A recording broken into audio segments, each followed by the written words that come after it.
माझं नाव नितेश चंद्रशेखर ओझा.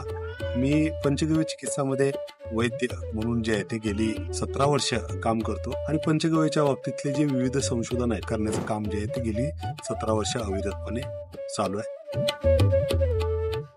पायांमध्ये खुरांमध्ये जी ताकद असते की जमिनीतनं सगळे व्हायब्रेशन जे आहेत ते वर कडून घ्यायचे आणि तिथं जे आहे ते जलस्तर वाढवायचा आणि गळ्याला पोळी असते आणि गळ्याच्या पोळी आणि समोर पाय आहेत त्याच्यामध्ये चंद्रकेतू नाडी असते. तर अशा पद्धतीनं जी असते आणि जिच्यामध्ये वात्सल्य आहे ती म्हणजे आपली देशी गाय.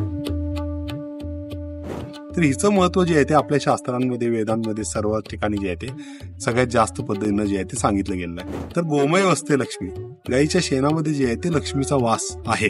पूर्वी सगळ्या गोष्टी आपल्याकडे शेणानं सारलेल्या असायच्या आणि आजचं आधुनिक विज्ञान सुद्धा असं म्हणतं की सारलेल्या शेणाच्या मध्ये आपल्याला कुठल्याही प्रकारचे हार्मफुल बॅक्टेरिया जे आहेत ते तिथं ग्रोथ करत नाहीत. त्याच पद्धतीमध्ये आजच्या काळामध्ये अगर आपण बघितलं तर वैदिक प्लास्टर असेल किंवा वैदिक पेंट्स असेल, हे सगळ्या गोष्टी जे आहेत ते त्या संदर्भात जे आहे ते चांगलं काम करतात. वैदिक प्लास्टरच्या माध्यमातून बाहेर अगर गरमी असेल तर आत थंड जे आहे ते राहू शकतं. थंड असेल तर आत जे आहे ते सामान्य तापमान जे आहे ते राहू शकतं.